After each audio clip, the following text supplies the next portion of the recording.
एक ओंकार सतनाम करता पुरुष निर्भव निर्वैर अकाल मूरत अजूनी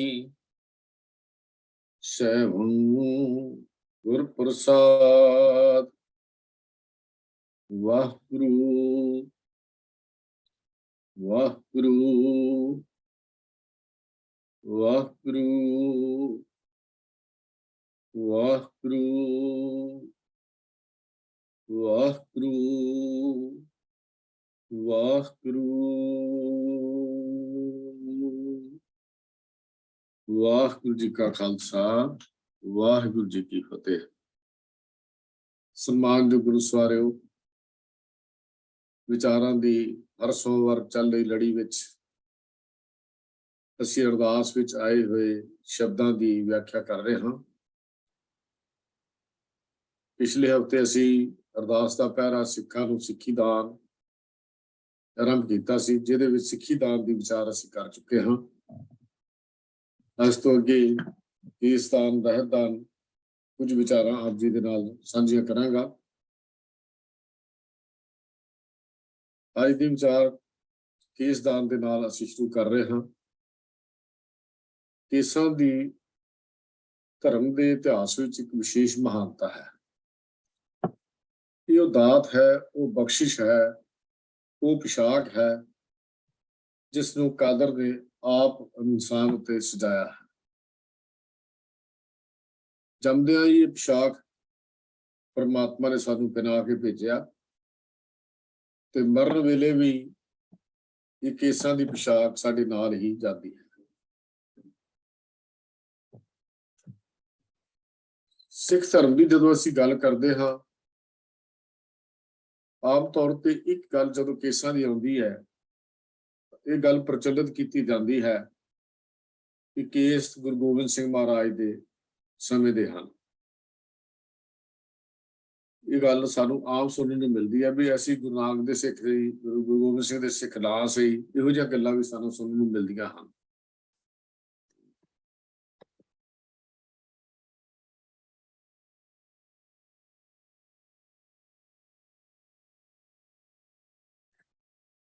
ਤੋ ਇਹੋ ਜਿਹੀਆਂ ਗੱਲਾਂ ਜਦੋਂ ਅਸੀਂ ਸੁਣਦੇ ਹਾਂ, ਹੈਰਾਨੀ ਜੀ ਹੋ ਜਾਂਦੀ ਹੈ। ਹਾਲਾਂਕਿ ਜਦੋਂ ਭਾਈ ਮਰਦਾਨੇ ਨੇ ਗੁਰੂ ਨਾਨਕ ਦੇਵ ਮਹਾਰਾਜ ਸੱਚੇ ਪਾਤਸ਼ਾਹ ਨਾਲ ਚੱਲਣ ਦਾ ਨਿਸ਼ਚਾ ਕਰ ਲਿਆ, ਉਦਾਸੀਆਂ ਤੇ ਜਾਣ ਦੀ ਗੱਲ ਮੰਨ ਲਈ, ਜਦੋਂ ਪਹਿਲੀ ਮੁਲਾਕਾਤ ਹੋਈ ਗੁਰੂ ਨਾਨਕ ਦੇਵ ਮਹਾਰਾਜ ਸੱਚੇ ਪਾਤਸ਼ਾਹ ਜੀ ਦੀ, ਗੁਰੂ ਸਾਹਿਬ ਜੀ ਨੇ ਅੱਗੋਂ ਜਵਾਬ ਸਵਾਲ ਕੀਤਾ, ਭਾਈ ਤੇਰਾ ਨਾਮ ਕੀ ਹੈ? ਕਹਿਣ ਲੱਗਾ ਜੀ ਮੇਰਾ ਨਾਮ ਦਾਨਾ ਹੈ। ਤੇ ਗੁਰੂ ਸਾਹਿਬ ਕਹਿਣ ਲੱਗੇ, ਦਾਨਿਆ ਰਵਾਬ ਬੜੀ ਖੂਬਸੂਰਤ ਵਜਾਨਾ ਹੈ, ਜੇ ਰਵਾਬ ਦੀਆਂ ਤੰਦਾਂ ਵਿੱਚ ਕਦੀ ਸ਼ਬਦ ਪਾ ਕੇ ਗਾਵੇਂ, ਤੇਰਾ ਵੀ ਉਧਾਰ ਹੋ ਜਾਏ, ਸ਼ਬਦ ਸੁਣਨ ਵਾਲੇ ਦਾ ਉਧਾਰ ਵੀ ਹੋ ਜਾਏ। ਅੱਗੋਂ ਭਾਈ ਦਾਨਾ ਕਹਿਣ ਲੱਗਾ, ਬਾਬਾ ਰਾਗ ਗਾ ਕੇ ਤਾਂ ਪੈਸਾ ਮਿਲਦਾ ਹੈ, ਸ਼ਬਦ ਗਾ ਕੇ ਕੀ ਮਿਲੇਗਾ? ਤਾਂ ਗੁਰੂ ਨਾਨਕ ਦੇਵ ਮਹਾਰਾਜ ਦਾ ਜਵਾਬ ਸੀ, ਭਾਈ ਦਾਨਿਆ ਰਾਗ ਗਾ ਕੇ ਤਾਂ ਕੇਵਲ ਪੈਸਾ ਮਿਲਦਾ ਹੈ, ਪਰ ਸ਼ਬਦ ਗਾ ਕੇ ਉਹ ਕੁਝ ਮਿਲੇਗਾ ਜੋ ਅਜੇ ਕਿਸੇ ਨੂੰ ਪ੍ਰਾਪਤ ਨਹੀਂ ਹੋਇਆ। ਦਾਨੇ ਨੇ ਸਿਰ ਝੁਕਾਇਆ ਔਰ ਗੁਰੂ ਜੀ ਨੇ ਉਹਦਾ ਨਾਮ ਮਰਦਾਨਾ ਰੱਖਿਆ। ਦਾਨਾ ਦਾ ਅਰਥ ਸਿਆਣਾ ਹੈ, ਮਰਦਾਨਾ ਦਾ ਅਰਥ ਸੂਰਮਾ ਹੈ, ਬਹਾਦਰ ਹੈ। ਕਹਿਣ ਲੱਗੇ ਸਿਆਣਾ ਵੀ ਤਾਂ ਹੈ ਹੀ ਸੀ, ਹੁਣ ਤੂੰ ਸੂਰਮਾ ਵੀ ਬਣ ਗਿਆ ਹੈ। ਤਿੰਨ ਗੱਲਾਂ ਫਿਰ ਭਾਈ ਮਰਦਾਨਾ ਜੀ ਨੂੰ ਕਿਹਾ। ਭਾਈ ਮਰਦਾਨੇ ਕੇਸ ਨਹੀਂ ਕਟਾਉਣੇ, ਪਿਛਲ ਰਾਤ ਉੱਠ ਕੇ ਸਤਨਾਮ ਦਾ ਜਾਪ ਕਰਨਾ, ਤੀਸਰਾ ਘਰ ਆਏ ਲੋੜਵੰਦ ਦੀ ਸਹਾਇਤਾ ਕਰਨੀ। ਇਹ ਤਿੰਨ ਚੀਜ਼ਾਂ ਗੁਰੂ ਨਾਨਕ ਦੇਵ ਮਹਾਰਾਜ ਨੇ ਉਦੋਂ ਸਾਡੇ ਸਾਹਮਣੇ ਰੱਖੀਆਂ। ਤੋ ਇੱਥੋਂ ਗੱਲ ਸਪਸ਼ਟ ਹੋ ਜਾਂਦੀ ਹੈ ਕਿ ਕੇਸ ਨਾ ਕੱਟਣ ਦੀ ਹਦਾਇਤ ਗੁਰੂ ਨਾਨਕ ਕਾਲ ਤੋਂ ਹੀ ਸ਼ੁਰੂ ਹੋ ਗਈ ਸੀ। ਪ੍ਰੇਮ ਸਮਾਰਕ ਦੇ ਵਿੱਚ ਗ੍ਰੰਥ ਵਿੱਚ ਵੀ ਇਹ ਗੱਲ ਆਉਂਦੀ ਹੈ ਕਿ ਇਸ ਲੜਕੇ ਦੇ ਜੋ ਹੋਏ ਸੋ ਬੁਰਾ ਨਾ ਮੰਗੇ, ਕੇਸ ਉਹੀ ਰੱਖੇ, ਨਾਮ ਸਿੰਘ ਰੱਖੇ। ਆਮ ਤੌਰ ਤੇ ਭਾਰਤੀ ਘਰਾਣਿਆਂ ਵਿੱਚ ਮੁੰਡਿਆਂ ਦੇ ਮੁੰਡਣ ਕੀਤੇ ਜਾਂਦੇ ਸਨ, ਕੇਸਾਂ ਨੂੰ ਕੱਢ ਦਿੱਤਾ ਜਾਂਦਾ ਸੀ, ਅਪਵਿੱਤਰ ਕਹਿੰਦੇ ਸਨ ਜਨਮ ਦੇ ਨਾਲ ਆਏ ਕੇਸਾਂ ਨੂੰ। ਪਰ ਜੋ ਪ੍ਰੇਮ ਸਮਾਰਕ ਵਿੱਚ ਉਹ ਗੱਲ ਮਿਲਦੀ, ਜੋ ਰਹਿਤ ਮਰਿਆਦਾ ਵਿੱਚ ਵੀ ਗੱਲ ਲਿਖੀ ਗਈ ਹੈ ਕਿ ਇਸ ਲੜਕੇ ਦੇ ਜੋ ਹੋਏ ਉਸਦਾ ਬੁਰਾ ਨਾ ਮੰਗੇ, ਕੇਸ ਉਹੀ ਰੱਖੇ, ਨਾਮ ਸਿੰਘ ਰੱਖੇ। ਤੋ ਜਦੋਂ ਅਸੀਂ ਅੰਮ੍ਰਿਤਪਾਨ ਕਰਦੇ ਆ, ਉਹਦਾ ਪਹਿਲੇ ਕਕਾਰਾਂ ਵਿੱਚ ਪਹਿਲਾ ਸਭ ਤੋਂ ਨਾਮ ਕੇਸਾਂ ਦਾ ਹੀ ਆਉਂਦਾ ਹੈ। ਦੁਨਿਆਵੀ ਉਦਾਹਰਨਾਂ ਦੀ ਅਸੀਂ ਗੱਲ ਕਰ ਲਈਏ, ਸਾਇੰਟੀਫਿਕਲੀ ਗੱਲਾਂ ਕਰ ਲਈਏ, ਇਹ ਸਾਰੀਆਂ ਅਜਾਈ ਜੀਆਂ ਗੱਲਾਂ ਜਾਪਦੀਆਂ ਹਨ। ਗੁਰੂ ਦੇ ਹੁਕਮ ਦੇ ਅੱਗੇ ਬਾਕੀ ਸਭ ਫਾਰਮੂਲੇ ਢਿੱਲੇ ਹਨ, ਬਾਕੀ ਫਾਰਮੂਲਿਆਂ ਦੇ ਕੱਚੇ ਹਨ। ਅਸੀਂ ਇੰਨੀ ਗੱਲ ਹੀ ਕਹਿ ਸਕਦੇ ਹਾਂ ਕਿ ਇਸ ਨਾ ਘਟਾਉਣ ਦੀ ਹੁਕਮ ਸਾਨੂੰ ਗੁਰੂ ਸਾਹਿਬ ਨੇ ਕੀਤਾ ਹੈ, ਜਾਂ ਇਹ ਕਹਿ ਲਈਏ ਸਾਬਤ ਸੂਤ ਰਹਿਣ ਦਾ ਹੁਕਮ ਸਾਨੂੰ ਗੁਰੂ ਪਾਤਸ਼ਾਹ ਜੀ ਨੇ ਕੀਤਾ ਹੈ। ਕਿ ਇਸ ਵਿਸ਼ੇਸ਼ ਮਹਾਨਤਾ ਸਿੱਖੀ ਵਿੱਚ ਰੱਖਦੇ ਹਨ। ਜੇ ਕੋਈ ਖੰਡੇ ਬਾਟੇ ਦੀ ਪਹੁਲ ਲੈ ਕੇ ਕੇਸਾਂ ਦੀ ਬੇਦਬੀ ਕਰੇ ਤਾਂ ਉਹਨੂੰ ਪਤਿਤ ਕਿਉਂ ਕਿਹਾ ਜਾਂਦਾ? ਸਿੱਖਾਂ ਨੇ ਸਿੱਖ ਇਤਿਹਾਸ ਕਹਿੰਦਾ ਹੈ ਕਿ ਸਿੱਖਾਂ ਨੇ ਆਰਿਆਂ ਨਾਲ ਤਨ ਚਰਵਾ ਲਏ, ਰੰਮੀਆਂ ਨਾਲ ਖੂਪਰੀਆਂ ਲਵਾ ਲਈਆਂ, ਬੰਦ ਕਟਾ ਦਿੱਤੇ, ਚਰਖੜੀਆਂ ਤੇ ਚੜ ਗਏ, ਪਰ ਸਿੱਖੀ ਕੇਸਾਂ ਸੰਗ ਨਿਭਾਈ। ਤੋ ਕੇਸਾਂ ਤੋਂ ਬਿਨਾ ਗੱਲ ਬਣਦੀ ਨਹੀਂ ਹੈ। ਨਿਸ਼ਾਨੇ ਸਿੱਖੀ ਕੇ ਪੰਜ ਹਰਕਾਵ, ਅਰਗਿਜ਼ ਬਾਦਸ਼ਾਹ ਦੀ ਪੰਜ ਮੁਆਫ, ਕੜਾ ਕੱਛ ਕਾਰਦੋ ਕੰਗਾ ਬਿਰਾ, ਬਿਨਾ ਕੇ ਸੇਤ ਅਸਤ ਜ਼ੁਮਲਾ ਨਿਸ਼ਾਨ। ਇਹ ਬੜੀ ਸੁੰਦਰ ਮੰਤ ਪਰਚੀਆਂ ਸੇਵਾਦਾਸ ਦੇ ਵਿੱਚੋਂ ਵੀ ਇੱਕ ਗੱਲ ਮਿਲਦੀ ਹੈ ਕੇਸਾਂ ਬਾਰੇ। ਉਹਨਾਂ ਨੇ ਵੀ ਗੱਲ ਲਿਖੀ ਹੈ, ਸੰਗਤ ਕੋ ਨਵਾਂ ਪਾਤਸ਼ਾਹੀਆਂ, ਜਿਹੜਾ ਉਹਨਾਂ ਨੇ ਲਿਖਿਆ, ਸੰਗਤ ਕੋ ਨਵਾਂ ਪਾਤਸ਼ਾਹੀਆਂ ਸਿਮਰਨੀਆਂ ਫੜਾਈਆਂ, ਤੇ ਅਬ ਮੈਂ ਹੁਣ ਸੰਗਤ ਕੋ ਭਗਉਤੀ ਫੜਾਊਂਗਾ। ਇਹ ਪਰਚੀਆਂ ਸੇਵਾਦਾਸ ਦੇ ਵਿੱਚੋਂ ਗੱਲ ਮਿਲਦੀ ਹੈ। ਹਾਲਾਂਕਿ ਇਹਦੇ ਨਾਲ ਸਹਿਮਤੀ ਹੋਣੀ ਠੀਕ ਬਾਤ ਨਹੀਂ ਹੈ, ਕਿਉਂਕਿ ਤਲਵਾਰ ਜਾਂ ਕਿਰਪਾਨ ਮੀਰੀ ਪੀਰੀ ਦੇ ਮਾਲਕ ਗੁਰੂ ਹਰਗੋਬਿੰਦ ਮਹਾਰਾਜ ਸੱਚੇ ਪਾਤਸ਼ਾਹ ਨੇ ਵੀ ਧਾਰਨ ਕੀਤੀ ਸੀ। ਫਿਰ ਕਹਿੰਦੇ ਨੇ ਉਸ ਸੇਵਾਦਾਸ ਦੀਆਂ ਪਰਚੀਆਂ 'ਚ ਗੱਲ ਲਿਖੀ ਹੈ ਕਿ ਫਿਰ ਹੁਕਮ ਹੋਆ ਕਿ ਜੋ ਮੇਰਾ ਸਿੱਖ ਹੋਵੇਗਾ ਸੋ ਕੇਸਾਂ ਬਿਨਾ ਔਰ ਸ਼ਸਤਰ ਬਿਨਾ ਨਹੀਂ ਰਹੇਗਾ। ਕੇਸਾਂ ਤੇ ਸ਼ਸਤਰਾਂ ਤੋਂ ਬਿਨਾ ਮਨੁੱਖ ਆਧਾ ਹੈ। सारा मनुष्य तब ही होता है जब केसा शस्त्रा सहित होता है, जो सेवादास दी पर्चियां च गल लिखी है। तो एक प्रेमी वीर सिंह ने 12 माह लिखिया,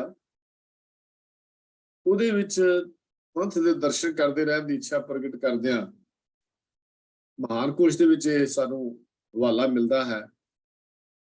ਜਿਹੜੀ ਕੇਸਾ ਧਾਰੀਆਂ ਦੀ ਵਿਡਾਈ ਉਹਨੇ ਕੀਤੀ, ਜੁਗ ਜੁਗ ਜੀਵਨ ਕੇਸਾ ਧਾਰੀ, ਮੇਰੀ ਬਖਸ਼ੀ ਔਗਣ ਭਾਰੀ, ਤਾਂ ਰਖੀਵੀ ਦਾ। ਮਹਾਨ ਕੋਸ਼ ਦੇ ਵਿੱਚ ਹਵਾਲਾ ਸਾਨੂੰ ਮਿਲਦਾ ਹੈ। ਗੁਰਬਾਣੀ ਵਿੱਚ ਵੀ ਕੇਸਾਂ ਦੇ ਜ਼ਿਕਰ ਬਾਰ-ਬਾਰ ਆਉਂਦੇ ਨੇ। ਕੇਸ ਸੰਗ 10 ਪਗ ਝਾਰੂ, ਇਹ ਮਨੋਰਥ ਮੋਰ, ਫਿਰ ਕੇਸਾਂ ਕਾ ਕਰ ਬੀਜਣਾ ਸੰਤ ਚੋਰ ਢਲਾਵੂ, ਕੇਸਾਂ ਕਾ ਕਰ ਚਵ ਢਲਾਵਾਂ ਚਰਨ ਧੂੜ ਮੁਖਲਾਈ। ਇਹ ਗੁਰਬਾਣੀ ਦੇ ਵਿੱਚ ਵੀ ਸਾਨੂੰ ਕੇਸਾਂ ਦਾ ਜ਼ਿਕਰ ਮਿਲਦਾ ਹੈ। ਜੇ ਅਸੀਂ ਸਿੱਖ ਇਤਿਹਾਸ ਦੀ ਗੱਲ ਕਰਦੇ ਹਾਂ ਤਾਂ ਕਿਤੇ ਵੀ ਸਿੱਖ ਇਤਿਹਾਸ ਵਿੱਚ ਛੂਟ ਨਹੀਂ ਮਿਲੀ, ਕੇਸਾਂ ਦੇ ਉੱਤੋਂ ਕਿਤੇ ਵੀ ਛੂਟ ਨਹੀਂ ਦਿੱਤੀ ਗਈ। ਹੁਣ ਸਵਾਲ ਇਹ ਹੈ, ਕੇਸ ਕਿੰਨੀ ਕੁ ਮਹਾਨਤਾ ਕਿਸੇ ਧਰਮ ਵਿੱਚ ਰੱਖਦੇ ਹਨ? ਇੱਕ ਘਟਨਾ ਮੈਂ ਇਤਿਹਾਸ ਦੀ ਆਪ ਜੀ ਨਾਲ ਸਾਂਝੀ ਕਰਦਾ ਹਾਂ। ਜੋ ਅਸੀਂ ਸਿੱਖ ਮਿਸ਼ਨਰੀ ਕਾਲਜ ਨੇ ਵੀ ਘਟਨਾ ਨੂੰ ਮੈਗਜ਼ੀਨ ਵਿੱਚ ਛਾਪਿਆ ਸੀ, ਜਿਹਦੇ ਚ ਕੇਸ ਸਾਡੀ ਮੋਹਰ ਹੈ ਸਰਲੇਖ ਲਿਖਿਆ ਗਿਆ ਸੀ ਕਿ 26 ਦਸੰਬਰ ਸਾਲ 1963 ਨੂੰ ਕਸ਼ਮੀਰ ਦੀ ਬਰਫ਼ ਨੂੰ ਅੱਗ ਲੱਗ ਗਈ।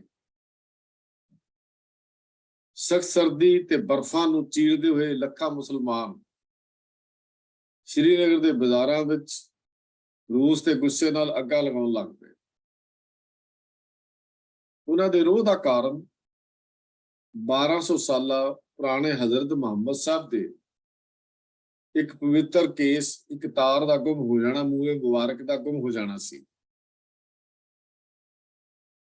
ਕਿਸੇ ਦੁਖੀ ਨੇ ਰਾਤ ਦੇ ਹਨੇਰੇ ਵਿੱਚ ਹਜ਼ਰਤ ਬਲ ਦੀ ਮਸਜਿਦ ਵਿੱਚੋਂ ਕੇਸ ਚੁਰਾ ਲਏ ਸਨ। ਕਸ਼ਮੀਰ ਦੇ ਪ੍ਰਧਾਨ ਮੰਤਰੀ ਨੇ 1 ਲੱਖ ਰੁਪਇਆ ਇਨਾਮ ਲੱਭਣ ਵਾਲੇ ਨੂੰ ਤੇ 10 ਪਾਉਣ ਵਾਲੇ ਨੂੰ 500 ਮਹੀਨਾ ਵਜ਼ੀਫਾ ਦੇਣ ਦਾ ਐਲਾਨ ਕੀਤਾ। ਪੰਡਿਤ ਜਵਾਹਰ ਲਾਲ ਨਹਿਰੂ ਨੇ ਇੱਕ ਵੱਖਰੀ ਰੇਡੀਓ ਤਕਰੀਰ ਕਰਕੇ ਇਹਦੇ ਤੇ ਦੁੱਖ ਪ੍ਰਗਟ ਕੀਤਾ ਅਤੇ ਕੇਸਾਂ ਨੂੰ ਲੱਭਣ ਦਾ, ਕੇਸ ਨੂੰ ਲੱਭਣ ਦਾ ਭਾਲ ਕਰਨ ਦਾ ਐਲਾਨ ਕਰ ਦਿੱਤਾ। ਲਾਲ ਬਹਾਦਰ ਸ਼ਾਸਤਰੀ ਫਲਾਈਟ ਲੈ ਕੇ ਉੱਡ ਕੇ ਸ਼੍ਰੀਨਗਰ ਪਹੁੰਚੇ।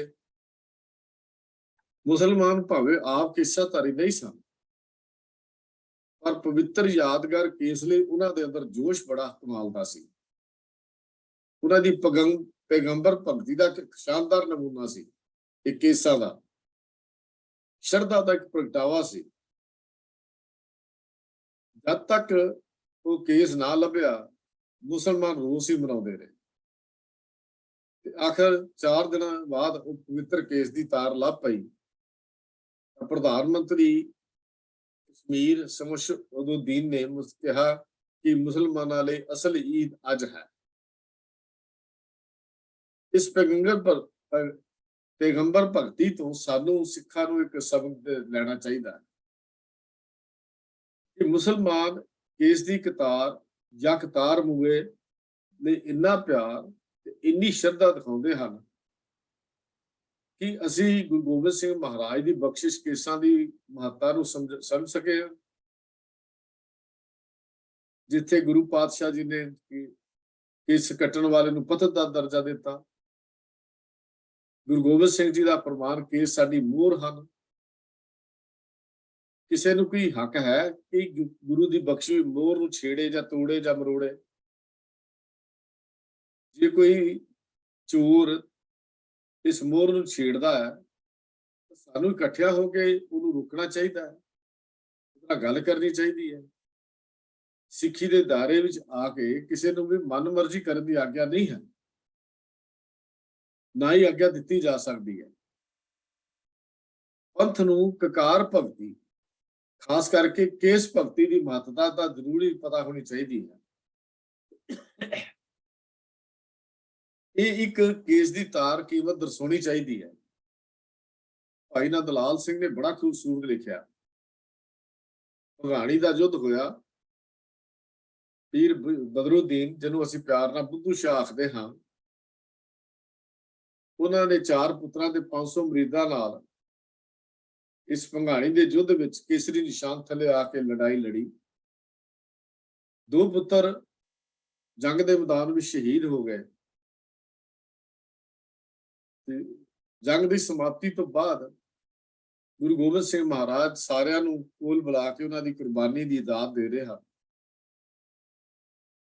ਪੀਰ ਬੁੱਧੂ ਸ਼ਾਹ ਨੂੰ ਜਦੋਂ ਕੋਲ ਬੁਲਾਇਆ, ਆਖਿਆ ਪੀਰ ਜੀ ਬਹੁਤ ਕੁਰਬਾਨੀ ਹੈ, ਆਪ ਜੀ ਦੇ 2 ਬੱਚੇ ਸ਼ਹੀਦ ਹੋ ਗਏ ਹਨ, ਤੁਸੀਂ ਮੰਗੋ, ਕੁਝ ਵੀ ਮੰਗ ਸਕਦੇ ਹੋ, ਮਾਲਕ ਦੇ ਦਰ ਤੇ ਆਪ ਲਈ ਬੇਨਤੀ ਕਰ ਸਕਦੇ ਹੋ। ਪੀਰ ਨੇ ਅੱਗੋਂ ਜਵਾਬ ਦਿੱਤਾ, ਮਾਲਕ ਅੱਲਾ ਦਾ ਦਿੱਤਾ ਸਭ ਕੁਝ ਹੈ, ਪਾਤਸ਼ਾਹ ਜੇ ਪ੍ਰਸੰਨ ਹੀ ਹੋਏ ਹੋ ਤੇ ਹੁਣੇ ਕੇਸਾਂ ਵਿੱਚ ਕੰਘਾ ਕਰਕੇ ਤੁਸੀਂ ਦਸਾਰ ਸਜਾਉਣ ਲੱਗੇ ਹੋ। ਇਹ ਕੰਘੇ ਵਿੱਚ ਅੜੇ ਹੋਏ ਕੇਸ, ਮੂਹੇ ਮੁਬਾਰਕ ਪਵਿੱਤਰ ਕੇਸ ਜਿਹੜੇ ਹਨ, ਇਹ ਮੈਨੂੰ ਯਾਦਗਾਰ ਦੇ ਤੌਰ ਤੇ ਦੇ ਦਿਓ। ਗੁਰੂ ਸਾਹਿਬ ਜੀ ਨੇ ਬੇਨਤੀ ਨੂੰ ਪ੍ਰਵਾਨ ਕੀਤਾ ਔਰ ਪੀਰ ਬੁੱਧੂ ਸ਼ਾਹ ਨੂੰ ਜਿੱਥੇ ਇਹ ਕੇਸ ਬਖਸ਼ਿਸ਼ ਕੀਤੇ, ਉੱਥੇ ਦਸਤਾਰ ਵੀ ਸੌਂਪੀ। ਪੀਰ ਬੁੱਧੂ ਸ਼ਾਹ ਦਾਤ ਲੈ ਕੇ, ਗੁਰੂ ਦੀ ਬਖਸ਼ਿਸ਼ ਲੈ ਕੇ ਆਪਣੇ ਘਰ ਗਿਆ ਬੇਗਮ ਨੇ ਸਵਾਲ ਕੀਤਾ, ਪੁੱਤਰ ਕਿੱਥੇ ਹਨ? ਤਾਂ ਪੀਰ ਬੁੱਧੂ ਸ਼ਾਹ ਦਾ ਜਵਾਬ ਸੀ, ਬੇਗਮ ਨਸੀਰਾਂ ਦੋ ਚਲੇ ਗਏ ਜਿੱਥੋਂ ਕੋਈ ਵਾਪਸ ਨਹੀਂ ਆਉਂਦਾ। ਭੰਗਾਣੀ ਦੇ ਯੁੱਧ ਵਿੱਚ ਸ਼ਹੀਦ ਹੋ ਗਏ ਹਨ ਗੁਰੂ ਦੇ ਅੱਗੇ। ਤੇ ਅੱਗੋਂ ਬੇਗਮ ਨੇ ਨਸੀਰਾਂ ਨੇ ਸਵਾਲ ਕੀਤਾ, ਪੀਰ ਜੀ ਪੁੱਤਰਾਂ ਨੂੰ ਸ਼ਹੀਦ ਕਰਾ ਕੇ ਮਿਲਿਆ ਕੀ ਹੈ, ਬਖਸ਼ਿਸ਼ ਕੀ ਲਈ ਹੈ? ਤੇ ਪੀਰ ਬੁੱਧੂ ਸ਼ਾਹ ਕਹਿਣ ਲੱਗੇ, ਬੇਗਮ ਨਸੀਰਾਂ ਉਹ ਕੁਝ ਮਿਲ ਗਿਆ ਹੈ ਜੋ ਅੱਜ ਤੱਕ ਕਿਸੇ ਨੂੰ ਨਹੀਂ ਮਿਲਿਆ। ਉਹ ਕੁਝ ਮਿਲ ਗਿਆ ਹੈ ਜੋ ਅੱਜ ਤੱਕ ਕਿਸੇ ਨੂੰ ਨਹੀਂ ਮਿਲਿਆ। ਨਸੀਰਾਂ ਬੜੀ ਕਾਹਲੀ ਸੀ, ਕਿਹੜੀ ਕੀਮਤੀ ਚੀਜ਼ ਹੋਏਗੀ ਜਿਹੜੇ ਪੀਰ ਜੀ ਲੈ ਕੇ ਆਏ ਹਨ। ਪੀਰ ਜੀ ਨੇ ਉਹ ਕੰਘਾ ਕੱਢਿਆ ਜਿਹਦੇ ਚ ਮੇਰੇ ਮਾਲਕ ਕਲਗੀਧਰ ਪਾਤਸ਼ਾਹ ਜੀ ਦੇ ਕੇਸ ਜੋ ਕੰਘਾ ਕਰਕੇ ਵਿੱਚ ਸਨ। ਕਹਿਣ ਲੱਗੇ, ਬੇਗਮ ਨਸੀਰਾਂ ਕਲਗੀਧਰ ਤੋਂ ਇਹ ਦਾਤ ਪ੍ਰਾਪਤ ਹੋਈ ਹੈ। ਮੇਰੇ ਦੋ ਪੁੱਤਰਾਂ ਦਾ ਮੁੱਲ ਕੇਵਲ ਕੰਘੇ ਚ ਫਸੇ ਹੋਏ 4 ਕੇਸ। ਅੱਗੋਂ ਪੀਰ ਬੁੱਧੂ ਸ਼ਾਹ ਕਹਿਣ ਲੱਗੇ, ਬੇਗਮ ਨਸੀਰਾਂ ਤੈਨੂੰ ਪਤਾ ਨਹੀਂ ਇਹ ਸੌਦਾ ਮੈਨੂੰ ਸਸਤਾ ਮਿਲ ਗਿਆ ਹੈ। ਦੋ ਪੁੱਤਰਾਂ ਦੀ ਗੱਲ ਤਾਂ ਕੀ, ਮੈਨੂੰ ਦੋ ਜਹਾਨ ਵਾਰ ਕੇ ਵੀ ਅਗਰ ਇਹ ਸੌਦਾ ਲੈਣਾ ਪੈਂਦਾ ਤਾਂ ਮੈਂ ਉਹੀ ਵਾਰ ਸਕਦਾ ਸੀ। ਤੇ ਭਾਈ ਲਾਲ ਸਿੰਘ ਜੀ ਨੇ ਉਹ ਸ਼ਬਦਾਂ ਨੂੰ ਬੜੇ ਹੀ ਕਮਾਲ ਦੇ ਦਰਜ ਕੀਤਾ ਹੈ। ਕਲਗੀਧਰ ਭਾਈ ਸਾਹਿਬ ਕਹਿੰਦੇ ਨੇ, ਇਹ ਕਲਗੀਧਰ ਜੀ ਤੇਰੇ ਕੇਸਾਂ ਦੀ ਸੋਹਣੀ ਲਿਟ ਦੇ ਰੂਪ ਵਿੱਚ ਮੈਨੂੰ ਦੀਨ ਤੇ ਦੁਨੀਆ ਬੱਝੇ ਹੋਏ ਨਜ਼ਰ ਆਉਂਦੇ ਹਨ। ਇੱਕ ਕਿਤਾਰ ਕੇਸ ਦਾ ਮੁੱਲ ਮੈਂ 2 ਜਹਾਨ ਵਾਰ ਕੇ ਵੀ ਤਾਰ ਨਹੀਂ ਸਕਦਾ। ਦੀਨ ਦੁਨੀਆ ਦਰ ਕਮੰਦੇ ਆਪ ਪਰੀ ਰੁਖਸਾਰ ਮਾਂ, ਹਰ ਦੋ ਆਲਮ ਕੀਮਤੇ ਯਕਤਾਰ ਮੂਏ ਯਾਰ ਮਾਂ। ਦੀਨ ਤਾਂ ਦੁਨੀਆ ਦੋਨੋਂ ਬੱਧੇ ਅੰਦਰ ਜ਼ੁਲਫ ਪਿਆਰੇ, ਇੱਕ ਕਿਤਾਰ ਜ਼ੁਲਫ ਦੇ ਉੱਤੋਂ ਮੈਂ ਦੋਨੋਂ ਆਲਮ ਬਾਰੇ। ਪੰਜਾਬੀ ਤਰਜਮਾ ਹੈ ਫਾਰਸੀ ਦਾ। ਦੀਨ ਤਾਂ ਦੁਨੀਆ ਦੋਨੋਂ ਬੱਧੇ ਅੰਦਰ ਜ਼ੁਲਫ ਪਿਆਰੇ, ਇੱਕ ਕਿਤਾਰ ਜ਼ੁਲਮ ਦੇ ਉੱਤੋਂ ਇੱਕ ਕਿਤਾਰ ਜ਼ੁਲਫ ਦੇ ਉੱਤੋਂ ਮੈਂ ਦੋਨੋਂ ਆਲਮ ਬਾਰੇ। 2 ਪੁੱਤਰ ਤਾਂ ਕੀ 2 ਜਹਾਨ ਵੀ ਵਾਰ ਕੇ ਸੌਦਾ ਮਿਲ ਸਕਦਾ ਸੀ। ਗੁਰੂ ਗੋਬਿੰਦ ਸਿੰਘ ਮਹਾਰਾਜ ਦੇ ਹਰ ਹੁਕਮਨਾਮੇ ਤੇ ਉਸ ਸਮੇਂ ਦੇ ਰਹਿਤਨਾਮਿਆਂ ਅਤੇ ਪਿੱਛੋਂ ਦੇ ਇਤਿਹਾਸਕਾਰਾਂ ਨੇ ਕੇਸ ਰੱਖਣ ਜਾਂ ਕੇਸ ਨਾ ਕੱਟਣ ਦੇ ਹੁਕਮ ਨੂੰ ਸਭ ਤੋਂ ਪਹਿਲੀ ਥਾਂ ਦਿੱਤੀ ਹੈ। ਅਰਦਾਸ ਵਿੱਚ ਜਿਨ੍ਹਾਂ ਦੀ ਕਮਾਈ ਦਾ ਧਿਆਨ ਧਰ ਕੇ ਰੋਜ਼ ਸਵੇਰੇ ਸ਼ਾਮ ਅਸੀਂ ਵਾਹਿਗੁਰੂ ਬੋਲਦੇ ਹਾਂ, ਵਾਹਿਗੁਰੂ ਬੋਲਿਆ ਜਾਂਦਾ ਹੈ, ਉਹਨਾਂ ਦਾ ਸਿਖਰ ਵੀ ਸਿੱਖੀ ਕੇਸਾ ਸਵਾਸਾ ਆਨੰਦ ਭਾਈ ਹੈ। ਪਰ ਜਦੋਂ ਉਹ ਅਰਦਾਸ ਦੇ ਵਿੱਚ ਜੇ ਕੋਈ ਮੰਗ ਕੀਤੀ ਜਾਂਦੀ ਹੈ, ਸਮੁੱਚੇ ਪੰਥ ਲਈ ਕੋਈ ਦਾਨ ਮੰਗਿਆ ਜਾਂਦਾ ਹੈ, ਤਾਂ ਸਿੱਖਾਂ ਦਾ ਸਿੱਖੀ ਦਾਨ ਤੋਂ ਬਾਅਦ ਫਿਰ ਕੇਸਾਂ ਦੀ ਬਖਸ਼ਿਸ਼ ਮੰਗੀ ਜਾਂਦੀ ਹੈ, ਜਿਨ੍ਹਾਂ ਨੂੰ ਕੇਸ ਦਾਨ ਅਸੀਂ ਕਹਿੰਦੇ ਹਾਂ। ਤਾਂ ਸਭ ਤੋਂ ਵੱਧ ਮੁੱਖ ਹੁਕਮ ਮੰਨਣਾ ਹੁੰਦਾ ਹੈ। ਕੇਸ ਰੱਖਣੇ ਗੁਰੂ ਦਾ ਹੁਕਮ ਹੈ, ਹੁਕਮ ਤੇ ਕਿੰਤੂ ਨਹੀਂ ਕੀਤਾ ਜਾ ਸਕਦਾ, ਕਿਉਂਕਿ ਜਿਸ ਪਿਆਰੇ ਸੋਨੇ ਤਿਸ ਆਗੇ ਮਰ ਚਲੀਏ, ਤ੍ਰਿਗ ਜੀਵਨ ਸੰਸਾਰ ਤਾਂ ਕਿ ਪਾਛੇ ਜੀਵ। ਜਿਹਦੇ ਨਾਲ ਮੁਹੱਬਤ ਹੋਵੇ, ਪਿਆਰ ਪੈ ਜਾਏ, ਉਹ ਤੋਂ ਆਪਣਾ ਆਪ ਕੁਰਬਾਨ ਕਰ ਦੇਣਾ ਚਾਹੀਦਾ ਹੈ। ਲਾਂਤ ਹੈ 100 ਵਾਰੀ ਫਿਟਕਾਰ ਹੈ ਉਸ ਜੀਵਨ ਦੇ ਜਿਹੜਾ ਆਪਣੇ ਗੁਰੂ ਤੋਂ ਬੇਮੁਖ ਹੋਵੇ ਜੀਆ ਜਾਏ। ਤੋ ਇਹ ਇੱਕ ਗੁਰੂ ਪਾਤਸ਼ਾਹ ਨੇ ਸਾਡੇ ਤੇ ਰਹਿਮਤ ਬਖਸ਼ਿਸ਼ ਕੀਤੀ ਹੈ, ਕੇਸਾਂ ਦੀ ਦਾਤ ਜਿਹੜੀ ਸਾਨੂੰ ਬਖਸ਼ਿਸ਼ ਕੀਤੀ। ਫਿਰ ਇਹ ਕੇਸ ਦਾ ਦੂਜਾ ਪੱਖ ਜਿਹੜਾ ਸਾਡੇ ਸਾਹ ਕਿ ਜਥੇਬੰਦਕ ਪੱਖ ਹੈ। ਜਥੇਬੰਦੀ ਦੇ ਵਿੱਚ ਵੀ ਕੌਮਾਂ ਜਿਹੜੀਆਂ ਹਨ ਜਥੇਬੰਦੀ ਤੋਂ ਬਿਨਾਂ ਅੱਗੇ ਨਹੀਂ ਵੱਧਦੀਆਂ। ਇੱਕ ਦਿਨ ਦੇ ਵਿੱਚ ਹੀ ਜਥੇਬੰਦੀਆਂ ਨਹੀਂ ਬਣਦੀਆਂ। ਇਸ ਕੇਸਾਂ ਦੀ ਵਾਲੀ ਜਥੇਬੰਦੀ ਦੇ ਵਿੱਚ ਵੀ 2 ਸਦੀਆਂ ਦੀ ਇੱਕ ਪਵਿੱਤਰ ਘਾਲਣਾ, ਇੱਕ ਇਤਿਹਾਸ ਦੀ ਪ੍ਰੇਰਨਾ ਤੇ ਇੱਕ ਲੰਬਾ ਇਤਿਹਾਸ ਵਿੱਚ ਸਮੋਇਆ ਹੈ। ਭਾਈ ਮਨੀ ਸਿੰਘ ਜੀ ਗਿਆਨ ਰਤਨਾਵਲੀ ਵਿੱਚ ਲਿਖਦੇ ਹਨ ਕਿ ਜਦੋਂ ਦਾਨਾ ਮਰਦਾਨਾ ਹੋ ਕੇ ਗੁਰੂ ਨਾਨਕ ਦੇਵ ਜੀ ਦੇ ਨਾਲ ਉੱਠਿਆ ਤਾਂ ਮੁੱਖ ਉਪਦੇਸ਼ ਮੰਗਿਆ। 3 ਬਾਤਾਂ ਜਿਹੜੀਆਂ ਮੈਂ ਪਹਿਲਾਂ ਜ਼ਿਕਰ ਕੀਤੀਆਂ ਉਹੀ ਕੀਤੀਆਂ ਹਨ। ਇਹ ਭਾਈ ਮਨੀ ਸਿੰਘ ਜੀ ਨੇ ਭਗਤ ਰਤਨਾਵਲੀ ਵਿੱਚ ਵੀ ਲਿਖਿਆ ਹੈ।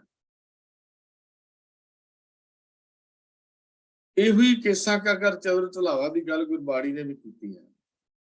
ਗੁਰੂ ਹਰਿਰਾਜ ਜੀ ਪਾਸ ਭਾਈ ਹਕੀਕਤ ਰਾਏ ਜੀ ਦੇ ਦਾਦਾ ਭਾਈ ਨੰਦ ਲਾਲ ਜੀ ਪੁਰੀ, ਪਿੰਡ ਗਲੋਟੀਆਂ, ਛੋਟੀਆਂ ਗਲੋਟੀਆਂ, ਪਾਕਿਸਤਾਨ ਦੇ ਵਿੱਚ ਸਿਆਲਕੋਟ ਜ਼ਿਲ੍ਹੇ ਦੇ ਵਿੱਚ ਹੈ, ਜਿੱਥੋਂ ਦੇ ਮੇਰੇ ਆਪਣੇ ਦਾਦਕੇ ਹਨ। ਜਿਹੜਾ ਦਾਦਕਾ ਪਿੰਡ ਹੈ ਗਲੋਟੀਆਂ ਖੁਰਦ, ਜਿੱਥੋਂ ਦੇ ਮੇਰੇ ਪਿਤਾ ਜੀ ਦਾ ਜਨਮ ਉੱਥੇ ਹੋਇਆ। ਇਹ ਜਦੋਂ ਭਾਈ ਨੰਦ ਲਾਲ ਜੀ ਉੱਥੇ ਦਰਸ਼ਨਾਂ ਨੂੰ ਆਏ, ਭਾਈ ਨੰਦ ਲਾਲ ਜੀ ਨੇ 7ਵੇਂ ਪਾਤਸ਼ਾਹ ਪਾਸੋਂ ਤੋਂ ਉਪਦੇਸ਼ ਮੰਗਿਆ ਤਾਂ ਗੁਰੂ ਜੀ ਨੇ ਫਰਮਾਇਆ, ਇੱਕ ਕੇਸ ਨਾ ਕਟਾਉਣੇ, ਦੂਜੇ ਤਮਾਕੂ ਨਾ ਪੀਣਾ, ਔਰ ਤੀਸਰਾ ਟੋਪੀ ਨਾ ਪਹਿਨਣਾ। ਇਹ ਪੋਥੀ 50 ਸਾਖੀਆਂ ਦੀ ਵਿੱਚ ਇਹ ਵਾਰਤਾ ਜਿਹੜੀ ਲਿਖੀ ਹੋਈ ਮਿਲਦੀ ਹੈ। ਤੇ ਗੁਰੂ ਇਹ ਉਪਦੇਸ਼ ਦੇ ਕੇ ਗੁਰੂ ਹਰਿਰਾਜ ਸਾਹਿਬ ਜੀ ਨੇ ਸਿੱਖੀ ਦੇ ਮਾਹੌਲ ਦੀ ਉਸਾਰੀ ਦੇ ਵਿੱਚ ਇੱਕ ਬਹੁਤ ਜ਼ਰੂਰੀ ਇੱਟ ਹੋਰ ਲਾ ਦਿੱਤੀ, ਜਿਹੜੀ ਗੁਰੂ ਨਾਨਕ ਸਾਹਿਬ ਨੇ ਸ਼ੁਰੂ ਕੀਤੀ ਸੀ। ਜੋ ਪਹਿਲਾਂ ਇੱਕ ਨੰਦ ਲਾਲ ਪੁਰੀ ਨੂੰ ਉਪਦੇਸ਼ ਦਿੱਤਾ ਸੀ, ਤੇ 10ਵੇਂ ਜਾਮੇ ਦੇ ਵਿੱਚ ਉਹੀ ਉਪਦੇਸ਼ ਸਰਬੱਤ ਖਾਲਸੇ ਲਈ ਹੁਕਮ ਬਣਾ ਦਿੱਤਾ ਗਿਆ। ਪਹਿਲਾਂ ਭਾਈ ਮਰਦਾਨੇ ਨੂੰ, ਫਿਰ ਭਾਈ ਨੰਦ ਲਾਲ ਪੁਰੀ ਨੂੰ ਇੰਡੀਵਿਜੂਅਲ ਉਪਦੇਸ਼ ਹੁੰਦੇ ਸਨ, ਪਰ ਜਦੋਂ ਸਰਬੱਤ ਖਾਲਸੇ ਨੂੰ ਇਕੱਠਾ ਕਰਕੇ ਕਲਗੀਧਰ ਪਾਤਸ਼ਾਹ ਜੀ ਨੇ ਕੇਸ ਨਾ ਕੱਟਣ ਦੀ ਹਦਾਇਤ ਜਿਹੜੀ ਸੀ ਉਹ ਕਰ ਦਿੱਤੀ ਗਈ। ਤੇ ਜਦੋਂ ਦੱਖਣ ਤੋਂ ਸਥਾਨ ਤੋਂ ਔਰੰਗਜ਼ੇਬ ਨੇ ਸਰਹੰਦ ਦੇ ਨਵਾਬ ਨੂੰ ਇੱਕ ਹੁਕਮ ਜਿਹਾ ਲਿਖ ਕੇ ਭੇਜਿਆ ਵੀ ਜੇ ਗੁਰੂ ਗੋਬਿੰਦ ਸਿੰਘ ਸਾਧੂ ਬਣ ਕੇ ਆਪਣੇ ਵੱਡੇ ਵਡੇਰਿਆਂ ਵਾਂਗ ਰਹੇ, ਸਿੱਖਾਂ ਪਾਸੋਂ ਸੱਚਾ ਪਾਤਸ਼ਾਹ ਨਾ ਖਵਾਵੇ, ਜ਼ਮੀਨ ਜਮਾ ਕਰਨ ਤੋਂ ਬਾਅਦ ਆ ਜਾਏ, ਫੌਜਾਂ ਜਮਾ ਕਰਨ ਤੋਂ ਬਾਅਦ ਆ ਜਾਏ, ਕੇਵਲ ਬੈਠ ਕੇ ਦਰਸ਼ਨ ਦੇਣ ਤੇ ਨਮਸਕਾਰਾਂ ਕਰਾਉਣ ਤੇ ਬਾਦਸ਼ਾਹੀ ਤੌਰ ਤਰੀਕੇ ਛੱਡ ਦੇਵੇ ਤਾਂ ਭਲਾ ਹੈ, ਚੰਗੀ ਗੱਲ ਹੈ। ਨਹੀਂ ਤਾਂ ਘਰ ਘੜ ਬਰਬਾਦ ਕਰਕੇ ਉਹਨੂੰ ਵਤਨ ਤੋਂ ਕੱਢ ਦੇਣ ਦੀ ਕੋਸ਼ਿਸ਼ ਕੀਤੀ ਜਾਵੇ। ਇਹ ਜਹਾਂਗੀਰ ਔਰੰਗਜ਼ੇਬ ਨੇ ਸਰਹੰਦ ਦੇ ਨਵਾਬ ਵਜ਼ੀਰ ਖਾਨ ਨੂੰ ਇਹ ਪੱਤਰ ਲਿਖਿਆ। ਗੁਰੂ ਗੋਬਿੰਦ ਸਿੰਘ ਮਹਾਰਾਜ ਨੇ ਫਿਰ ਉਹਦਾ ਉੱਤਰ ਦਿੱਤਾ, ਤੇ ਉਹਦੇ ਉੱਤਰ ਦੇ ਕੇ ਆਪ ਜੀ ਨੇ ਫਿਰ ਖਾਲਸਾ ਪੰਥ ਦੀ ਸਿਰਜਣਾ ਦਾ ਨਿਰਣਾ ਜਿਹੜਾ ਸੀ ਉਹ ਵੀ ਕੀਤਾ। ਜਿਹੜੇ ਹੁਕਮਨਾਮੇ ਭੇਜੇ ਗੁਰੂ ਜੀ ਦੇ ਲਿਖੇ ਹੋਏ ਮਿਲਦੇ ਹਨ, ਕੋਈ ਸਿੱਖ ਕਿਸੇ ਹਾਲਤ ਵਿੱਚ ਭੱਦਨ ਨਾ ਕਰਾਵੇ, ਸਾਰੇ ਸਾਬਤ ਸੁਥ ਰਹਿਣ ਤੇ ਸੰਤਾਨ ਦੇ ਕੇਸ ਜਮੰਦਰੂ ਰੱਖਣ, ਸਾਰੇ ਸਿੱਖ ਸ਼ਸਤਰਧਾਰੀ ਬਣ ਤੇ ਅਗਲੀ ਵਿਸਾਖੀ 30 ਮਾਰਚ 1699 ਨੂੰ ਅਨੰਦਪੁਰ ਦਰਸ਼ਨ ਕਰਨ ਆਓ ਤਾਂ ਸਕੇਸੀ ਤੇ ਸ਼ਸਤਰਧਾਰੀ ਹੋ ਕੇ ਆਓ। ਇਸਾਂ ਦਾ ਸੰਬੰਧ ਸਿੱਖ ਜਥੇਬੰਦੀ ਨਾਲ ਹੈ। ਔਰੰਗਜ਼ੇਬ ਇਸ ਪੰਥਕ ਜਥੇਬੰਦੀ ਨੂੰ ਤੋੜਨਾ ਚਾਹੁੰਦਾ ਸੀ, ਅਨੰਦਪੁਰ ਨੂੰ ਬਰਬਾਦ ਤੇ ਲੁੱਟਣਾ ਚਾਹੁੰਦਾ ਸੀ। ਗੁਰੂ ਜੀ ਨੇ ਫਰਮਾਨ ਦੇ ਕੇ ਕੌਮੀ ਕਿਲੇ ਨੂੰ ਮਜ਼ਬੂਤ ਕਰ ਦਿੱਤਾ। ਕੇਸ ਰੱਖਣ ਤੇ ਕਿਸੇ ਹਾਲਤ ਵਿੱਚ ਨਾ ਕਟਾਉਣ ਦਾ ਹੁਕਮ ਦੇ ਕੇ ਸਤਿਗੁਰੂ ਮਹਾਰਾਜ ਨੇ ਸਿੱਖੀ ਦੇ ਕੇਸਗੜ੍ਹ ਨੂੰ ਮਜ਼ਬੂਤ ਕਰ ਦਿੱਤਾ। ਬੜੀ ਕਮਾਲ ਦੀ ਗੱਲ ਹੈ। ਜਿਹੜਾ ਆਗੂ ਹੈ ਉਹਨੂੰ ਪਤਾ ਹੋਣਾ ਚਾਹੀਦਾ ਹੈ ਕਿ ਜਥੇਬੰਦੀ ਵਿੱਚੋਂ ਕੌਣ ਕਮਜ਼ੋਰ ਹੈ, ਕੌਣ ਭੱਜਣਾ ਚਾਹੁੰਦਾ ਹੈ, ਕੌਣ ਦੌੜਨ ਦੀ ਤਿਆਰੀ ਦੇ ਵਿੱਚ ਹੈ। ਗੁਰੂ ਆਗੂ ਨੇ ਤਾਂ ਐਸਾ ਪ੍ਰਬੰਧ ਕਰ ਦਿੱਤਾ ਜਿਸ ਤੋਂ ਸਾਫ਼ ਹੀ ਪਤਾ ਲੱਗ ਜਾਏ ਕਿ ਢਿੱਲ ਕਿੱਥੇ ਹੈ, ਕਮਜ਼ੋਰੀ ਕਿੱਥੇ ਹੈ, ਤਰੇੜ ਕਿੱਥੇ ਹੈ। ਇਹ ਕੇਸਗੜ੍ਹ ਦਾ ਪੈਮਾਨਾ ਜਿਹੜਾ ਹੈ, ਕੇਸ ਰੱਖਣ ਦਾ ਜਾਂ ਕੇਸਗੜ੍ਹ ਦਾ ਮੈਂ ਲਫ਼ਜ਼ ਵਰਤ ਰਿਹਾ ਹਾਂ, ਇਹ ਸਿੱਖੀ ਲਈ ਇੱਕ ਬੈਰੋਮੀਟਰ ਹੈ, ਸਿੱਖੀ ਮਾਪਣ ਦਾ ਇੱਕ ਢੰਗ ਹੈ, ਸਿੱਖੀ ਕਿੱਥੇ ਖੜੀ ਹੈ। ਸੱਚੀ ਗੱਲ ਦੂਜੇ ਲਫ਼ਜ਼ਾਂ 'ਚ ਇਹ ਵੀ ਗੱਲ ਕਵਾਂ, ਕੇਸਦਾੜੀ ਛਿੱਲੀ ਹਿੱਲੀ ਟੁੱਟੀ ਹੋਈ ਸਮਝਣਾ ਉਨੀ ਗੁਰੂ ਭਗਤੀ ਕਮਜ਼ੋਰੀ ਹੋ ਗਈ, ਗੁਰੂ ਭਗਤੀ ਜਿਹੜੀ ਹੈ ਕਮਜ਼ੋਰ ਹੋ ਗਈ। ਕਿ ਮਹਿਲ ਵਿੱਚ ਤ੍ਰਿੜਾ ਆਣੀਆਂ ਸ਼ੁਰੂ ਹੋ ਜਾਂਦੀਆਂ ਹਨ। ਇਹ ਪੰਥ ਦੇ ਆਗੂਆਂ ਲਈ ਇੱਕ ਚਿੰਤਾ ਦਾ ਵਿਸ਼ਾ ਵੀ ਹੈ, ਚੇਤਾਵਨੀ ਵੀ ਹੈ ਵੀ ਜਦੋਂ ਸਿੱਖੀ ਦੇ ਵਿੱਚ ਪਤਤਪਨਾ ਵਧੇਗਾ, ਕੇਸ ਕਟਾਉਣ ਦੀ ਗੱਲ ਆਏਗੀ, ਤਾਂ ਉਦੋਂ ਸਿੱਖੀ ਅੰਦਰ ਕਮਜ਼ੋਰੀ ਆਣੀ ਸੁਭਾਵਕ ਹੈ। ਇਹ ਜਰਜਰੀ ਜੀ ਇਮਾਰਤ ਸਿੱਖੀ ਦੀ ਜਿਹੜੀ ਹੈ, ਇਹ ਹੋਣੀ ਸ਼ੁਰੂ ਹੋ ਜਾਏਗੀ। ਆਗੂਆਂ ਦਾ ਵਿਸਲਾਪਨ ਜਦੋਂ ਹੁੰਦਾ, ਕੌਮਾਂ ਨੂੰ ਬਹੁਤ ਡੂੰਘੀ ਖੱਡਾਂ ਵਿੱਚ ਜਾ ਕੇ ਸੁੱਟ ਦਿੰਦਾ ਹੈ। ਇਹ ਗੱਲ ਕਦੇ ਵੀ ਨਹੀਂ ਸਾਨੂੰ ਭੁੱਲਣੀ ਚਾਹੀਦੀ ਕਿ ਕੇਸਗੜ੍ਹ ਜਿੰਨਾ ਮਜ਼ਬੂਤ ਹੋਵੇਗਾ, ਓਨਾ ਹੀ ਸਿੱਖੀ ਮਜ਼ਬੂਤ ਹੋਵੇਗੀ। ਇਹ ਸਾਡੀ ਮੋਹਰ ਜਿਹੜੀ ਹੈ, ਇਹ ਇੱਕ ਮਨੋਵਿਗਿਆਨਕ ਅਸਰ ਵੀ ਸਾਡੇ ਤੇ ਪਾਉਂਦਾ ਹੈ। ਇਹ ਸਾਡੇ ਤੇ ਅਸਰ ਵੀ ਜਿਹੜਾ ਪੈਂਦਾ, ਇਹ ਕੁਝ ਕੇਸ ਜਿਹੜੇ ਗੁਰੂ ਪਾਤਸ਼ਾਹ ਜੀ ਨੇ ਸਾਨੂੰ ਬਖਸ਼ਿਸ਼ ਕੀਤੇ, ਉਹਦਾ ਜ਼ਿਕਰ ਅਸੀਂ ਕਰ ਰਹੇ ਹਾਂ। ਪਰ ਅੱਜ ਕਈ ਵਾਰੀ ਸਾਡੇ ਕੁਝ ਵੀਰ ਭੈਣਾਂ ਸਿੱਖ ਇਤਿਹਾਸ ਬਾਰੇ ਜਿਨ੍ਹਾਂ ਨੂੰ ਪੂਰੀ ਵਾਕਫੀਅਤ ਨਹੀਂ ਹੈ, ਉਹ ਦਾੜੀ ਕੇਸਾਂ ਬਾਰੇ ਬੜੇ ਬੇਲੋੜੇ ਜਿਹੇ ਸਵਾਲ ਵੀ ਸਾਨੂੰ ਕਰਦੇ ਹਨ। ਕਈ ਨੌਜਵਾਨ ਤਾਂ ਇੱਥੋਂ ਕਹਿ ਦਿੰਦੇ ਨੇ, ਦਾੜੀ ਰੱਖਣ ਦਾ ਕੀ ਫਾਇਦਾ, ਕੇਸ ਰੱਖਣ ਦਾ ਕੀ ਫਾਇਦਾ, ਸਿੱਖੀ ਤਾਂ ਮਨ ਦੀ ਹੋਣੀ ਚਾਹੀਦੀ ਹੈ, ਤਨ ਦੀ ਨਹੀਂ ਹੋਣੀ ਚਾਹੀਦੀ। ਭਲਿਓ, ਇਹ ਗੱਲ ਚੰਗੀ ਤਰ੍ਹਾਂ ਸਮਝ ਲੈਣੀ ਚਾਹੀਦੀ ਹੈ ਕਿ ਤਨ ਦੀ ਸਿੱਖੀ ਮਨ ਦੀ ਸਿੱਖੀ ਨਿਭਾਉਣ ਨਾਲੋਂ ਕਿਤੇ ਸੌਖੀ ਹੈ। ਜੇ ਤੂੰ ਮਨ ਦੀ ਸਿੱਖੀ ਦੀ ਗੱਲ ਕਰੇ ਤਾਂ ਫਿਰ ਗੁਰੂ ਸਤਿਗੁਰ ਕਾ ਜੋ ਸਿੱਖ ਖਾਏ ਸੋ ਭਲਕੇ ਹੁਠ ਨਾਮ ਧਿਆਵੇ। ਪੂਰਾ ਸ਼ਬਦ ਪੜ੍ਹ ਕੇ ਵੇਖ, ਜਿਹੜੀ ਉਹ ਕਮਾਇਆ ਜਿਹੜੀ ਜ਼ਿੰਦਗੀ ਚ ਉਹਦੇ ਮੁਤਾਬਕ ਪੂਰੇ ਉਤਰੇ, ਖਰੇ ਉਤਰੇ, ਅਸੀਂ ਜ਼ਿੰਦਗੀ ਉਹਦੇ ਮੁਤਾਬਕ ਬਣਾ ਲਈ ਹੈ ਕਿ ਉਹ ਤਾਂ ਮਨ ਦੀ ਸਿੱਖੀ ਸਾਡੇ ਅੰਦਰ ਵਸ ਗਈ ਹੈ। ਮਨ ਦੀ ਸਿੱਖੀ ਨਿਭਾਉਣ ਦੀ ਜੁਗਤੀ ਬੜੀ ਔਖੀ ਕਠਿਨ ਹੈ। ਜੇ ਗੁਰੂ ਸਾਹਿਬ ਦੇ ਹੁਕਮ ਅਨੁਸਾਰ ਅਸੀਂ 5 ਕਕਾਰ ਵੀ ਧਾਰਨ ਨਹੀਂ ਕਰ ਸਕਦੇ, ਤਾਂ ਫਿਰ ਅਸੀਂ ਕਿਵੇਂ ਆਸ ਕਰ ਸਕਦੇ ਹਾਂ ਕਿ ਮਨ ਦੀ ਸਿੱਖੀ ਅਸੀਂ ਨਿਭਾ ਲਾਂਗੇ। ਅੰਮ੍ਰਿਤ ਵੇਲੇ ਉੱਠਣਾ, ਇਸ਼ਨਾਨ ਕਰਨਾ, ਬਾਣੀ ਪੜ੍ਹਨੀ, ਵਾਹਿਗੁਰੂ ਦੀ ਯਾਦ ਚ ਜੁੜਨਾ, ਗੁਰਦੁਆਰੇ ਜਾਣਾ, ਸੰਗਤ ਬਹਿ ਕੇ ਕਥਾ ਕੀਰਤਨ ਸਰਵਨ ਕਰਨੇ, ਸੱਚ ਬੋਲਣਾ, ਸੱਚ ਵੇਖਣਾ, ਸਾਡੀ ਦੇਖਣੀ ਵਿੱਚ ਸੱਚ, ਸਾਡੇ ਬੋਲਣ ਵਿੱਚ ਸੱਚ, ਸਾਡੀ ਕਰਨੀ ਵਿੱਚ ਸੱਚ, ਸਾਡੀ ਕਿਰਤ ਵਿੱਚ ਸੱਚ, ਕਿਵੇਂ ਅਸੰਭਵ ਹੋਏਗਾ। ਕਾਮ, ਕ੍ਰੋਧ, ਲੋਭ, ਹੰਕਾਰ ਵਿਕਾਰਾਂ ਤੇ ਕਿਵੇਂ ਅਸੀਂ ਕਾਬੂ ਪਾ ਸਕਾਂਗੇ। ਇਹ ਅੰਦਰਲੀ ਸਿੱਖੀ ਦਾ ਇਹ ਸਾਰਾ ਕੁਝ ਸਾਨੂੰ ਸਿਖਾਉਂਦੀ ਹੈ। ਤੇ ਜੇ ਅਸੀਂ ਅੰਦਰਲੀ ਸਿੱਖੀ ਵਿੱਚ ਨਹੀਂ ਸਿੱਖ ਸਕੇ, ਬਾਹਰਲੀ ਸਿੱਖੀ ਨਹੀਂ ਰੱਖੀ, ਤਾਂ ਫਿਰ ਕਿਵੇਂ ਹੋ ਸਕਦਾ ਹੈ। ਦੂਜੀ ਬੇਨਤੀ ਹੋਰ ਕਰ ਰਿਹਾ ਵੀ ਇੱਕ ਖੇਤ ਵਿੱਚ ਜਦੋਂ ਕੋਈ ਫਸਲ ਬੀਜਣੀ ਹੈ, ਉਹਦਾ ਬੀਜ ਪਾਉਣਾ ਬੜਾ ਜ਼ਰੂਰੀ ਹੈ। ਪਰ ਫਸਲ ਬੀਜ ਕੇ ਉਹਨੂੰ ਛੱਡਿਆ ਨਹੀਂ ਜਾ ਸਕਦਾ, ਉਹਦੀ ਵਾੜ ਲਾਉਣੀ ਵੀ ਘੱਟ ਜ਼ਰੂਰੀ ਨਹੀਂ ਹੁੰਦੀ, ਨਹੀਂ ਤਾਂ ਪਸ਼ੂ ਪੰਛੀ ਉਜਾੜ ਜਾਣਗੇ। ਇਸੇ ਤਰ੍ਹਾਂ ਆਪਣੇ ਅੰਦਰ ਖਾਲਸੇ ਵਾਲੇ ਗੁਣ ਪੈਦਾ ਕਰਨੇ ਜ਼ਰੂਰੀ ਹਨ। ਤੇ ਇਹ 5 ਕਕਾਰ ਸਿੱਖਾਂ ਦੀ ਗੁਣਾਂ ਦੀ ਇੱਕ ਵਾੜ ਹਨ, ਜਿਹੜੇ ਧਾਰਨ ਕਰਨੇ ਜ਼ਰੂਰੀ ਹਨ। ਜਿਨ੍ਹਾਂ ਵਿੱਚੋਂ ਪ੍ਰਮੁੱਖ ਕਕਾਰ ਦੀ ਗੱਲ ਜਦੋਂ ਹੁੰਦੀ ਹੈ, ਉਹ ਕੇਸਾਂ ਦੀ ਗੱਲ ਕੀਤੀ ਜਾਂਦੀ ਹੈ। ਸਿਰ ਤੋਂ ਲੈ ਕੇ ਪੈਰ ਦੇ ਅੰਗੂਠੇ ਤੱਕ, ਸਿਰ ਦੀ ਚੋਟੀ ਤੋਂ ਲੈ ਕੇ ਪੈਰ ਦੇ ਅੰਗੂਠੇ ਤੱਕ ਕਿਸੇ ਢੰਗ ਨਾਲ ਵੀ ਇਹ ਕੇਸਾਂ ਨੂੰ ਕਤਲ ਨਹੀਂ ਕਰਨਾ।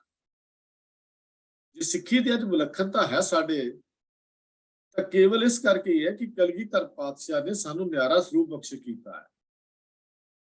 ਜੇ 5 ਕਕਾਰਾਂ ਵਾਲਾ ਨਿਆਰਾ ਸਰੂਪ ਹੀ ਸਾਡਾ ਨਾ ਹੁੰਦਾ, ਤਾਂ ਸਿੱਖ ਧਰਮ ਵੀ ਹੋਰਨਾਂ ਧਰਮਾਂ ਵਾਂਗੂ ਬ੍ਰਾਹਮਣਵਾਦ ਦੇ ਪੇੜ ਦੇ ਵਿੱਚ ਕਦੋਂ ਦਾ ਗਰਕ ਚੁੱਕਿਆ ਹੁੰਦਾ। ਇਹ ਵੀ ਉਹ ਕਹਾਵਤ ਸੱਚ ਹੋ ਜਾਂਦੀ, ਦੀਨੇ ਇਲਾਹੀ ਕਾ ਬੇਬਾਕ ਵੇੜਾ, ਨਾ ਜੇਹੂ में अटका ना सेहू में अटका, ये पार जितने से सातों समुद्र व डूबा दहाने गंगा में आकर। ਉਹਦਾ ਹਾਲ ਸਾਡਾ ਵੀ ਹੁੰਦਾ। ਅੱਜ ਦੁਨੀਆ ਦੇ ਹਰ ਕੋਨੇ 'ਚ ਵੀ ਜਿੱਥੇ ਸਿੱਖਾਂ ਨੇ ਆਪਣੇ ਇਸ ਨਿਆਰੇ ਸਰੂਪ ਨੂੰ ਸੰਭਾਲ ਕੇ ਰੱਖਿਆ, ਉਹਨਾਂ ਦੀ ਹੋਂਦ ਇੱਕ ਵੱਖਰੀ ਕੌਮ ਦੀ ਰੂਪ ਵਿੱਚ ਸਾਫ਼ ਪ੍ਰਗਟ ਹੁੰਦੀ, ਸਾਫ਼ ਨਜ਼ਰ ਆਉਂਦੀ ਹੈ। ਇਹ ਤਾਂ ਗੁਰੂ ਦੀ ਬਖਸ਼ਿਸ਼ ਸਾਡੇ ਤੇ ਮੋਹਰ ਹਨ। ਜਿਵੇਂ ਹਰ ਫੌਜੀ ਦੇ ਪਾਸ ਆਇਡੈਂਟੀਟੀ ਕਾਰਡ ਹੁੰਦਾ ਹੈ, ਇਸ ਤਰ੍ਹਾਂ ਵਿਸ਼ੇਸ਼ ਸੰਸਥਾ ਦੇ ਮੈਂਬਰ ਹੋਣ ਲਈ कोई निशानी कोई प्रगट करता है। दाढ़ी केस ते सिर ते दस्तार गुरु गोबिंद सिंह महाराज का बख्शिया होया कि खास रूप है, साडे लई खास रूप है गुरु गोबिंद सिंह महाराज का बख्शिया होया। ये खालसे की विचारधारा दा एक प्रगटावा है, एक विलखण ते निराली विचारधारा का मूल बाला है ये रूप, जिन्हों असीं केसदान की गल करते हैं। जदों असीं गुरु गोबिंद सिंह महाराज दे हर चीज का सत्कार करते हैं, इसे तरह ही गुरु जी दे दाढ़ी केसां ते दस्तार वाला रूप भी साडे पासों सत्कार की मंग करता है, ते असीं ओहदा भी सत्कार करिए। आम तौर पर कई बारी कई गुरमतों अनजान लोग ये भी कह देंगे ने भी जे किते सिख वास्ते केस दाढ़ी साबत सूरत की बंदिश ना होती तो सारी दुनिया ही सिख बन जाती।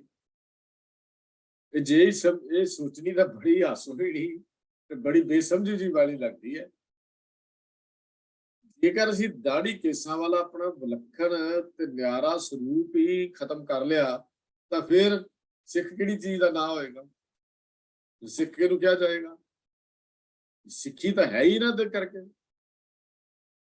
जद दिन अपना सिखी स्वरूप असीं गवा बैठे उस दिन साडी सरदारी भी खत्म हो जाएगी, साडी सरदारी भी मुक जाएगी।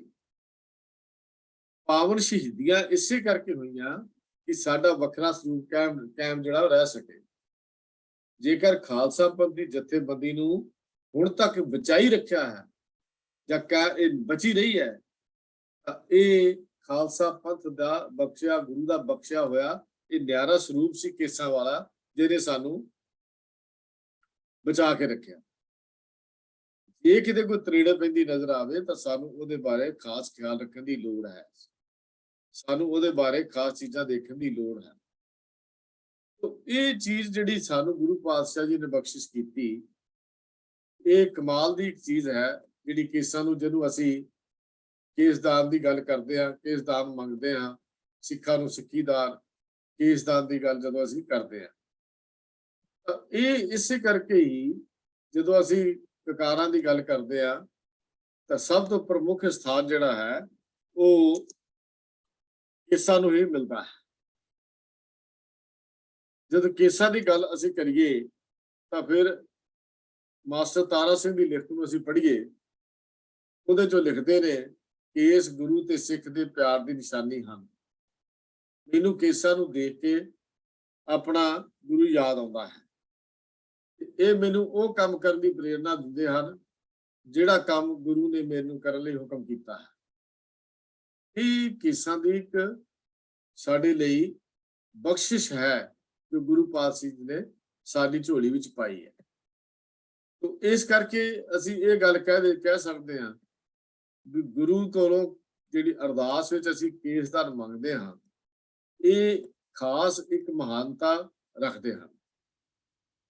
ਦੂਜੇ ਪਾਸੇ ਅਸੀਂ ਗੱਲ ਕਰੀਏ ਜੇ ਗੁਰੂ ਪਾਤਸ਼ਾਹ ਜੀ ਦੀ ਗੱਲਬਾਤ ਕਰੀਏ ਤੇ ਜੇ ਅਸੀਂ ਕੇਸ ਨਹੀਂ ਰੱਖੇ ਜਾਂ ਕੇਸ एक होर भी रहतनामा भी जिक्र आता है, रहतनामा भाई साहब सिंह जी का भी आता है भी सिखी धारण जे असीं कर ली है, जे केस धारण कर ले हैं फिर अपने आप नूं उस अमृतधारी होने की तैयारी है। असल विच जिहड़े बंदे जे केसाधारी हन सिखी विच खंडे बाटी की पहुल लैके शामिल नहीं हुए तो उन्हां नूं पहलां सहजधारी आख्या जाण लग पिया सी। ਜਿਹੜੇ ਇਹ ਅੰਮ੍ਰਿਤਧਾਰੀ ਹੋ ਗਏ ਉਹ ਫਿਰ ਜਿਹੜੇ ਸੀ ਗੁਰੂ ਕੇ ਸਿੱਖ ਕੌਮ ਦੇ ਹੱਕਦਾਰ ਹੋ ਗਏ। ਤੋ ਇਸ ਤਰ੍ਹਾਂ ਜਿਹੜੇ ਕੇਸਾਂ ਦੀ ਬੇਦਬੀ ਕਰਦੇ ਉਹਨਾਂ ਨੂੰ ਅਸੀਂ ਪਤਿਤ ਕਹਿ ਦਿੰਦੇ ਹਾਂ। ਜੇ ਅਸੀਂ ਪ੍ਰਾਪਤਨ ਰਹਿਤਨਾਮੇ ਦੇਖਦੇ ਹਾਂ, ਰਹਿਤਨਾਮਾ ਭਾਈ ਸਾਹਿਬ ਸਿੰਘ ਜੀ ਦੇ ਲਿਖਦੇ ਆ ਧਰੇ ਕੇਸ ਪਹੁਲ ਬਿਨਾ ਭੇਖੀ ਮੂੜਾ ਸਿੱਖ, ਵੀ ਪਹੁਲ ਦੀ ਜਿਹੜੀ ਜ਼ਰੂਰੀ ਹੈ। ਫਿਰ ਜੇਕਰ ਕੇਸਾਧਾਰੀ ਸਿੱਖ ਰਹਿਤੀਆ ਹੋ ਜਾਵੇ ਤਾਂ ਭਾਈ ਦੇਸਾ ਸਿੰਘ ਜੀ ਦੇ ਰਹਿਤਨਾਮੇ ਚ ਉਹਦੀ ਗੱਲ ਆਉਂਦੀ ਹੈ ਤੇ ਮੁਕਰਤੀਏ ਕੇਸ ਰਖਾਏ ਕਹੋ ਕੈਸੇ ਸੋਭਾ ਪਾਏ, ਵੀ ਜੇ ਉਹ ਕਰੈਤ ਕਰ ਬੈਠੇ ਤਾਂ ਕਹਿੰਦੇ ਦੱਸੋ ਰੱਬ ਦੇ ਦਰ ਤੇ ਕਿਵੇਂ ਮਾਨ ਮਿਲੇਗਾ, ਗੁਰੂ ਦੇ ਦਰ ਤੇ ਬਖਸ਼ਿਸ਼ ਕਿਵੇਂ ਹਾਸਲ ਕਰੇਗਾ ਜੇ ਕੇਸ ਹੁੰਦੇ ਕਰੈਤ ਕਰ ਲਏ। तो जदों गुरु पातशाह जी ने ਸਾਡੇ ਤੇ ਰਹਿਮਤ ਕਰਕੇ ਬਖਸ਼ਿਸ਼ ਕਰਕੇ ਇਹ ਕੇਸਾਂ ਦੀ ਦਾਤ ਬਖਸ਼ਿਸ਼ ਕਰ ਦਿੱਤੀ, ਤਾਂ ਫਿਰ ਅਸੀਂ ਅਰਦਾਸ ਵਿੱਚ ਵੀ ਉਹਦੀ ਮੰਗ ਰੋਜ਼ ਦੇ ਰੋਜ਼ ਅਸੀਂ ਕਰਦੇ ਹਾਂ। ਇਹ ਕੇਸ ਸਾਡੇ ਜਿਹੜੇ ਨਿਆਰਾ ਸਰੂਪ ਸੀ ਇਹ ਸਾਰਿਆਂ ਨੂੰ ਖੜਕਦੇ ਨੇ। ਪਹਿਲਾਂ ਮੁਗਲਾਂ ਨੂੰ ਖੜਕੇ, ਉਹਨਾਂ ਨੇ ਦਾੜੀ ਕੇਸ ਰੱਖਣ ਦੀ ਸਰਕਾਰੀ ਤੌਰ ਤੇ ਮਨਾਹੀ ਕਰ ਦਿੱਤੀ, ਕੇਸਾਂ ਵਾਲਿਆਂ ਦੇ ਸਿਰ ਲਾਹੁਣ ਦੀਆਂ ਗੱਲਾਂ ਕਰ ਦਿੱਤੀਆਂ, ਸਿੱਖਾਂ ਦੇ ਸਿਰਾਂ ਦੇ ਇਨਾਮ ਰੱਖ ਦਿੱਤੇ ਗਏ, ਸਿੱਖਾਂ ਦੇ ਸਿਰਾਂ ਦੀਆਂ ਕੀਮਤਾਂ ਵਟੀਆਂ ਲੋਕਾਂ ਨੇ, ਸਿੱਖਾਂ ਵੀ ਸਿਰ ਦੇ ਦਿੱਤੇ ਪਰ ਕੇਸ ਨਾ ਦਿੱਤੇ, ਸਿੱਖਾਂ ਨੇ ਆਪਣੇ ਸਿਰ ਦੇ ਦਿੱਤੇ ਪਰ ਕੇਸ ਨਾ ਦਿੱਤੇ। ਕੇਸ ਸਿੱਖੀ ਸਿੱਧੇ ਦਾ ਇੱਕ ਚਿੰਨ੍ਹ ਬਣ ਗਏ। ਅਰਦਾਸ ਵਿੱਚ ਜਿੱਥੇ ਕੇਸਾਂ ਦੇ ਦਾਨ ਦੀ ਅਸੀਂ ਮੰਗ ਕਰਦੇ ਹਾਂ ਜਾਂ ਬੇਨਤੀ ਕਰਦੇ ਹਾਂ ਜਾਂ ਜਾਚਨਾ ਕਰਨ ਲੱਗਦੇ ਹਾਂ, ਉੱਥੇ ਇਹ ਬੇਨਤੀ ਵੀ ਅਰਦਾਸ ਦਾ ਅੰਗ ਬਣ ਗਈ ਕਿ ਸਿੱਖੀ ਕੇਸਾਂ ਸਵਾਸਾਂ ਨਾਲ ਨਿਭੇ। ਇਹਨੂੰ ਵੀ ਅਸੀਂ ਯਾਦ ਕਰਦੇ ਹਾਂ, ਤੇ ਜਿਨ੍ਹਾਂ ਨੇ ਨਿਭਾਈ ਸਿੱਖੀ ਕੇਸਾਂ ਸਵਾਸਾਂ ਨਾਲ ਨਿਭਾਈ, ਉਹਨਾਂ ਨੂੰ ਵੀ ਅਸੀਂ ਯਾਦ ਕੀਤਾ ਜਾਂਦਾ। ਅਬਦਾਲੀ ਨੇ ਫੂਲਕੀਆਂ ਮਿਸਲ ਦੇ ਸਰਦਾਰ ਆਲਾ ਸਿੰਘ ਨੂੰ ਗ੍ਰਿਫਤਾਰ ਕਰ ਲਿਆ, ਉਹਦੇ ਕੇਸ ਕਤਲ ਕਰਨ ਦਾ ਹੁਕਮ ਦੇ ਦਿੱਤਾ। ਸਰਦਾਰ ਆਲਾ ਸਿੰਘ ਦੀ ਪਤਨੀ ਨੇ 1 ਲੱਖ ਰੁਪਇਆ ਅਬਦਾਲੀ ਨੂੰ ਦੇ ਕੇ ਕੇਸ ਕਤਲ ਨਹੀਂ ਹੋਣ ਦਿੱਤੇ। ਕੇਸ ਸਿੱਖ ਲਈ ਸਭ ਤੋਂ ਵੱਡੀ ਦੌਲਤ ਹੈ। ਜਦੋਂ ਜਾਨ ਬਖਸ਼ੀ ਦੀ ਸ਼ਰਤ ਤੇ ਕੇਸ ਕਟਾਉਣੇ ਹੋ ਗਏ ਤਾਂ ਸਿੱਖਾਂ ਨੇ ਜਾਨ ਦੇਣੀ ਪ੍ਰਵਾਨ ਕਰ ਲਈ, ਕੇਸ ਦੇਣੇ ਨਹੀਂ ਪ੍ਰਵਾਨ ਕੀਤੇ।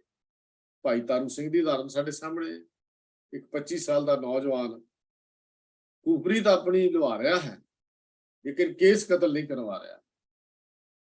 25 ਸਾਲ ਦਾ ਨੌਜਵਾਨ ਆਪਣੀ ਖੋਪਰੀ ਲਵਾਣੀ ਪ੍ਰਵਾਨ ਕਰ ਲਈ, ਲੇਕਿਨ ਉਹਨੇ ਕੇਸਾਂ ਨੂੰ ਆਪਣੀ ਕੈਂਚੀ ਲੱਗਣ ਦੀ ਪ੍ਰਵਾਨ ਨਹੀਂ ਕੀਤੀ। ਤਾਂ ਕੇਸਾਂ ਵਾਲੇ ਸਿੰਘਾਂ ਨੂੰ ਅਸਲ ਵਿੱਚ ਅਸੀਂ ਸਰਦਾਰ ਸਾਹਿਬ ਜਿਹੜਾ ਕਹਿ ਕੇ ਸਨਮਾਨ ਦਿੰਦੇ ਹਾਂ।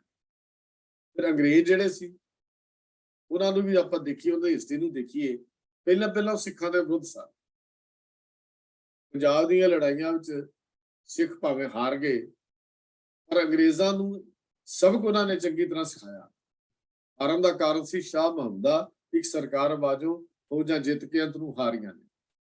ਹਾਰਨ ਦਾ ਕਾਰਨ ਇਹ ਸੀ, ਇਸ ਲਈ ਉਹ ਵੀ ਸਿੰਘਾਂ ਨੂੰ ਖਤਮ ਕਰਨਾ ਚਾਹੁੰਦੇ ਸੀ, ਕਮਜ਼ੋਰ ਕਰਨਾ ਚਾਹੁੰਦਾ ਸੀ।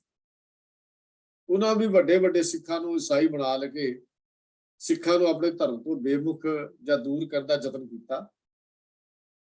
ਇਹਦੇ ਚ ਉਦਾਹਰਨ ਮਹਾਰਾਜਾ ਦਲੀਪ ਸਿੰਘ ਦੀ ਆਉਂਦੀ ਹੈ। ਨਾਬਾਲਗ ਦਲੀਪ ਸਿੰਘ ਅੰਗਰੇਜ਼ ਚਾਹੁੰਦਾ ਸੀ ਕਿ ਇਹਨੂੰ ਕਿਸੇ ਤਰ੍ਹਾਂ ਵੀ ਸਿੱਖੀ ਤੋਂ ਪਤਿਤ ਕਰ ਦਿੱਤਾ ਜਾਏ। ਮਹਾਰਾਜਾ ਦਲੀਪ ਸਿੰਘ ਨੂੰ ਕੇਸਹੀਨ ਕਰਕੇ ਸਰਕਾਰੀ ਸਪੁਰਦਾਰੀ ਦੇ ਉੱਤੇ ਇੰਗਲੈਂਡ ਵਿੱਚ ਵਿਲਾਇਤ ਚ ਭੇਜ ਦਿੱਤਾ। ਇਸ ਤੋਂ ਮਗਰੋਂ ਜਾ ਕੇ ਜਦੋਂ ਮਹਾਰਾਜ ਨੇ ਬਾਲਗ ਹੋ ਗਿਆ, ਉਹਦੀ ਮਾਂ ਮਹਾਰਾਣੀ ਜਿੰਦ ਕੌਰ ਉਹਨੂੰ ਨੇਪਾਲ ਦੀ ਜੇਲ੍ਹ ਵਿੱਚ ਕੈਦ ਕਰ ਦਿੱਤਾ ਗਿਆ। ਰੋ ਕੇ ਉਹਦੀਆਂ ਅੱਖਾਂ ਜਿਹੜੀਆਂ ਸੀ, ਉਹਦੀ ਜੋਤ ਵੀ ਜਿਹੜੀ ਕਮਜ਼ੋਰ ਹੋ ਗਈ। ਜਦੋਂ ਮਹਾਰਾਜਾ ਬਾਲਕ ਹੋ ਗਿਆ, ਉਹਨੇ ਆਪਣੀ ਮਾਂ ਨੂੰ ਮਿਲਣ ਦੀ ਇੱਛਾ ਪ੍ਰਗਟ ਕੀਤੀ। ਅੰਗਰੇਜ਼ ਨੇ ਮਿਲਣੀ ਦਾ ਪ੍ਰਬੰਧ ਕਲਕੱਤੇ ਦੀ ਧਰਤੀ ਤੇ ਕੀਤਾ, ਤੇ ਜਦੋਂ ਮਹਾਰਾਣੀ ਜਿੰਦ ਕੌਰ ਨੂੰ ਨੇਪਾਲ ਦੀ ਜੇਲ੍ਹ ਚੋਂ ਕੱਢ ਕੇ ਕਲਕੱਤੇ ਲਿਜਾਇਆ ਗਿਆ, ਤੇ ਮਹਾਰਾਣੀ ਜਿੰਦ ਕੌਰ ਨੂੰ ਦੇਖ ਕੇ ਮਹਾਰਾਜਾ ਦਲੀਪ ਸਿੰਘ ਨੇ ਆਵਾਜ਼ ਮਾਰੀ ਮਾਂ, ਤੇ ਅੱਗੋਂ ਉਹਨੇ ਵੀ ਆਵਾਜ਼ ਦਾ ਜਵਾਬ ਦਿੱਤਾ, ਹਾਂ ਪੁੱਤਰ ਦਲੀਪ, ਮੈਂ ਤੇਰੀ ਆਵਾਜ਼ ਨੂੰ ਪਛਾਣਦੀ ਹਾਂ। ਮਹਾਰਾਜਾ ਆਇਆ, ਘੁੱਟ ਕੇ ਗਲਵੱਕੜੀ ਵਿੱਚ ਮਾਂ ਨੂੰ ਲਿਆ। ਮਹਾਰਾਜਾ ਦਲੀਪ ਸਿੰਘ ਨੇ ਮਾਂ ਨੇ ਘੁੱਟ ਕੇ ਰੱਜ ਕੇ ਪਿਆਰ ਕੀਤਾ। ਪਿਆਰ ਕਰਦਿਆਂ ਕਿਉਂਕਿ ਅੱਖਾਂ ਦੀ ਜੋਤ ਕਮਜ਼ੋਰ ਹੋ ਚੁੱਕੀ ਸੀ, ਉਹਦਾ ਅਚਾਨਕ ਹੱਥ ਉਹਦੇ ਸਿਰ ਉੱਤੇ ਚਲਾ ਗਿਆ। ਸਿਰ ਤੇ ਜਦੋਂ ਦੇਖਿਆ ਕਿ ਕੇਸ ਨਹੀਂ ਹਨ, ਆਪਣੀ ਗਲਵੱਕੜੀ ਚ ਵਗਾ ਕੇ ਪਰੇ ਨੂੰ ਸੁੱਟ ਦਿੱਤਾ। ਕਹਿਣ ਲੱਗੀ, ਇਹ ਮੇਰਾ ਦਲੀਪ ਨਹੀਂ ਹੋ ਸਕਦਾ, ਮੈਂ ਦਲੀਪ ਦੇ ਕੇਸਾਂ ਦੀ ਸ਼ੋਹ ਨੂੰ ਪਛਾਣਦੀ ਹਾਂ। ਦਲੀਪ ਦੇ ਕੇਸਾਂ ਦੀ ਗੁੰਦਿਆਂ ਕਰਕੇ ਮੈਂ ਆਪ ਕਰਦੀ ਰਹੀ ਹਾਂ, ਇਹ ਮੇਰਾ ਦਲੀਪ ਨਹੀਂ ਹੋ ਸਕਦਾ। ਮਹਾਰਾਜਾ ਦਲੀਪ ਸਿੰਘ ਨੇ ਬਹੁਤ ਵਾਰੀ ਕਿਹਾ, ਮੈਂ ਤੇਰਾ ਪੁੱਤਰ ਦਲੀਪ ਸਿੰਘ ਹਾਂ। ਕਹਿਣ ਲੱਗੀ, ਨਹੀਂ, ਇੰਨਾ ਦੁੱਖ ਮੈਨੂੰ ਉਸ ਦਿਨ ਨਹੀਂ ਸੀ ਹੋਇਆ ਜਿਸ ਦਿਨ ਰਾਜ ਭਾਗ ਮੇਰੇ ਤੋਂ ਖੁੱਸ ਗਿਆ ਸੀ, ਪਰ ਅੱਜ ਤੇਰੀ ਸਿੱਖੀ ਜਾਣ ਦਾ ਦੁੱਖ ਸ਼ਾਇਦ ਉਸ ਤੋਂ ਵੀ ਕਈ ਗੁਣਾ ਜ਼ਿਆਦਾ ਮੈਨੂੰ ਹੋ ਰਿਹਾ ਹੈ। ਜਿਸ ਦਿਨ ਹੁੰਦਾ ਜੇ ਤੂੰ ਤੇਰੀ ਮੇਰੀ ਮੁਲਾਕਾਤ ਹੀ ਨਾ ਹੁੰਦੀ, ਚੰਗਾ ਹੁੰਦਾ ਜੇ ਤੇਰੀ ਮੇਰੀ ਮੁਲਾਕਾਤ ਹੀ ਨਾ ਹੁੰਦੀ। ਅੱਜ ਮਹਾਰਾਜ ਦਲੀਪ ਸਿੰਘ ਨੇ ਫਿਰ ਮਾਂ ਨਾਲ ਬਚਨ ਕੀਤਾ, ਮਹਾਰਾਜ ਮਾਤਾ ਮੈਂ ਤੇਰੇ ਨਾਲ ਵਾਅਦਾ ਕਰਦਾ ਹਾਂ ਕਿ ਤੇਰਾ ਦਲੀਪ ਦੁਬਾਰਾ ਸਾਬਤ ਸੂਰਤ ਹੋ ਕੇ ਖੰਡੇ ਬਾਟੇ ਦੀ ਪਹੁ ਲੈ ਕੇ ਤੇਰੇ ਨਾਲ ਮੇਲ ਕਰੇਗਾ। ਪਰ ਮਹਾਰਾਜ ਦਲੀਪ ਸਿੰਘ ਸਾਬਤ ਸੂਰਤ ਹੋਇਆ, ਮਾਂ ਦੀ ਮਿਲਣੀ ਨੇ ਕੇਵਲ ਉਹਨੂੰ ਮਾਂ ਹੀ ਨਹੀਂ ਦਿੱਤੀ, ਸਿੱਖੀ ਵੀ ਦੁਬਾਰਾ ਲਿਆ ਕੇ ਦੇ ਦਿੱਤੀ। ਮਾਂ ਦੀ ਮਿਲਣੀ ਵਿੱਚ ਉਹਨੂੰ ਸਿੱਖੀ ਵੀ ਮਿਲ ਗਈ। ਇਹ ਹੈ ਸਿੱਖਿਆ ਦੇ ਕੇਸਦਾਨ ਦੀ ਗੱਲ ਜਿਹੜੀ ਅਸੀਂ ਮੰਗਦੇ ਹਾਂ। ਤੇ ਇਹ ਜੇ ਅਸੀਂ ਗੱਲ ਕਰੀਏ ਘੱਲੂਘਾਰਿਆਂ ਦੀ, ਉਹਦੇ ਚ ਵੀ ਸਿੱਖੀ ਦੇ ਕੇਸਾਂ ਦੀ ਗੱਲ ਆਉਂਦੀ ਰਹੀ। 1984 ਦਾ ਜਦੋਂ ਅਸੀਂ ਸਾਕੇ ਦੀ ਗੱਲ ਕਰਦੇ ਹਾਂ, ਉਦੋਂ ਵੀ ਕੇਸਾਂ ਵਾਲਿਆਂ ਤੇ ਹਮਲੇ ਹੁੰਦੇ ਰਹੇ। ਸਿੱਖੀ ਸਰੂਪ ਵਿੱਚ ਕੋਈ ਵੀ ਕੇਸਾਂ ਵਾਲਾ ਮਿਲਦਾ ਉਹਨੂੰ ਅੰਦਰ ਦੇ ਦਿੱਤਾ ਜਾਂਦਾ। ਕੇਸਾਂ ਦੀ ਬੇਦਬੀ ਕਰਨ ਵਾਲਾ ਅਸਲ ਵਿੱਚ ਸਮੁੱਚੇ ਪੰਥ ਨੂੰ ਬਦਨਾਮੀ ਦਾ ਕਾਰਨ ਬਣਦਾ ਹੈ। ਸਿਦਕਵਾਨ ਹਨ ਉਹ ਪਿਆਰੇ ਜਿਨ੍ਹਾਂ ਨੇ ਕੇਸਾਂ ਸਿੱਖੀ ਨੂੰ ਆਪਣੇ ਕੇਸਾਂ ਸਵਾਸਾਂ ਨਾਲ ਨਿਭਾਈ ਔਰ ਸਿੱਖੀ ਨੂੰ ਨਿਭਾਉਂਦੇ ਹੋਏ ਆਪਣੀ ਜ਼ਿੰਦਗੀ ਨੂੰ ਕੁਰਬਾਨ ਕਰ ਦਿੱਤਾ। ਇਹ ਕੇਸ ਜੈਨੀ ਕੁਲਰ ਦੇ ਲਫ਼ਜ਼ ਮੈਨੂੰ ਯਾਦ ਆਉਂਦੇ ਹਨ, ਸਿੱਖ ਵੀਰੋ ਤੁਸੀਂ ਆਪਣੇ ਕੇਸ ਤੇ ਆ ਕੇ ਤਾਂ ਦੇਖੋ, ਸਿੱਖ ਪੰਥ ਦਾ ਅੰਤ ਤੁਹਾਡੇ ਸਾਹਮਣੇ ਹੋਵੇਗਾ। ਮੈਂ ਦਿਆਨਦਾਰੀ ਨਾਲ ਇਹ ਗੱਲ ਕਹਿ ਸਕਦੀ ਹਾਂ ਕਿ ਤੁਸੀਂ ਆਪਣਾ ਕੜਾ ਕਸ਼ਹਿਰਾ ਕੰਘਾ ਤਿਆਗ ਦਿਓ। ਇਸ ਕੌਮ ਲਈ ਆਉਣ ਵਾਲਾ ਸਮਾਂ ਬਹੁਤ ਹੀ ਮੰਦਭਾਗਾ ਹੈ। ਇਹ ਲਫ਼ਜ਼ ਬਾਹਰਲੇ ਲਿਖਾਰੀਆਂ ਨੂੰ ਸਮਝ ਆ ਗਏ ਪਰ ਸਾਨੂੰ ਸਮਝ ਨਹੀਂ ਆਏ। ਸਿੱਖ ਕੌਮ ਦਾ ਇਤਿਹਾਸ ਆਜ਼ਾਦੀ ਦੀ ਜੱਦੋ-ਜਹਿਦ ਦਾ ਇੱਕ ਵੱਖਰਾ ਤੇ ਨਿਵੇਕਲਾ ਇਤਿਹਾਸ ਹੈ। ਇਹ ਜੱਦੋ-ਜਹਿਦ ਵਿੱਚ ਸਿੱਖ ਕੌਮ ਦਾ ਸਭ ਤੋਂ ਸਾਡਾ ਸ਼ਨਾਖਤੀ ਚਿੰਨ੍ਹ, ਕੌਮੀ ਚਿੰਨ੍ਹ ਸਾਡੇ ਕੇਸ ਹਨ। ਇਹਨਾਂ ਦੀ ਆਜ਼ਾਦੀ ਇਹ ਕੇਸ ਹੀ ਹਨ ਜਿਹੜੇ ਸਾਨੂੰ ਆਜ਼ਾਦੀ ਲਈ ਹਮੇਸ਼ਾ ਪ੍ਰੇਰਨਾ ਦਿੰਦੇ ਰਹਿੰਦੇ ਹਨ। ਸੁਭਾਵਿਕ ਹੀ ਹੈ ਫਿਰ ਕਿ ਜੇ ਕੇਸਾਂ ਦੀ ਇੰਨੀ ਮਹਾਨਤਾ ਹੈ ਤਾਂ ਫਿਰ ਹਰ ਸਿੱਖ ਰੋਜ਼ ਅਰਦਾਸ ਦੇ ਵਿੱਚ ਗੁਰੂ ਅੱਗੇ ਪ੍ਰਾਰਥਨਾ ਕਰਕੇ ਬੇਨਤੀ ਕਰੇ, ਸਿੱਖਾਂ ਨੂੰ ਸਿੱਖੀ ਦਾਨ, ਕੇਸ ਦਾਨ। ਇਹ ਮਾਲਕ ਇਹ ਕੇਸਾਂ ਦੀ ਦਾਤ ਸਾਡੀ ਝੋਲੀ ਵਿੱਚ ਪਾਓ ਤਦ ਕਿ ਅਸੀਂ ਵੀ ਕੌਮੀ ਜਥੇਬੰਦੀ ਦਾ ਸ਼ਿੰਗਾਰ ਬਣ ਸਕੀਏ। ਉਸ ਮਾਲਾ ਦੇ ਮਨਕੇ ਬਣ ਕੇ ਜਿਹੜੀ ਮਾਲਾ ਨੇ ਕੌਮ ਦਾ ਸਵਾਰਨਾ ਹੈ, ਅਸੀਂ ਇਸ ਕੇਸਾਂ ਦੇ ਸਿੱਖੀ ਸਰੂਪ ਦੇ ਨਾਲ ਉਹਦਾ ਵੱਡਾ ਮੇਰੂ ਮਨਕਾ ਬਣ ਕੇ ਜੀ ਸਕੀਏ। ਇਹ ਗੁਰੂ ਅੱਗੇ ਰੋਜ਼ ਅਰਦਾਸ ਦੇ ਵਿੱਚ ਅਸੀਂ ਮੰਗ ਕਰਨੀ ਹੈ, ਸੱਚੇ ਪਾਤਸ਼ਾਹ ਜੀਓ ਸਾਡੇ ਤੇ ਰਹਿਮਤ ਤੇ ਬਖਸ਼ਿਸ਼ ਕਰਨਾ, ਅਸੀਂ ਸਿੱਖੀ ਨੂੰ ਕੇਸਾਂ ਸਵਾਸਾਂ ਨਾਲ ਨਿਭਾ ਲਈਏ। ਇਹੋ ਹੀ ਮੰਗ ਹੈ ਸਿੱਖਾਂ ਨੂੰ ਸਿੱਖੀ ਦਾਨ ਤੋਂ ਬਾਅਦ ਕੇਸ ਦਾਨ ਦੀ ਮੰਗ, ਜਿਹੜੀ ਅਰਦਾਸ ਵਿੱਚ ਅਸੀਂ ਰੋਜ਼ ਕਰਦੇ ਹਾਂ। ਹੋਈਆਂ ਭੁੱਲਾਂ ਦੀ ਖਿਮਾ ਜੀ, ਪਿਆਰ ਸਹਿਤ ਫਤਿਹ ਦੀ ਸਾਂਝ ਕਰੋ। ਵਾਹਿਗੁਰੂ ਜੀ ਕਾ ਖਾਲਸਾ, ਵਾਹਿਗੁਰੂ ਜੀ ਕੀ ਫਤਿਹ।